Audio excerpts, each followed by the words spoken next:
जो खड़े और बैठे और लेटे हर हाल में अल्लाह को याद करते और आसमान और जमीन की पैदाइश में गौर करते और कहते हैं कि ऐ परवरदिगार, तूने इस कायनात को बेफायदा नहीं पैदा किया, तू पाक है, तू क़यामत के दिन हमें दोज़ख के अजाब से बचाइयो।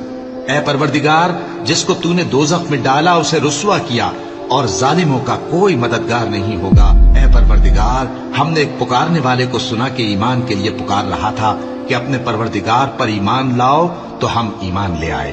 सो ऐ परवरदिगार, हमारे गुनाह मुआफ फरमा और हमारी बुराइयों को हमसे दूर कर दे और हमको दुनिया से नेक बंदों के साथ उठाइयो।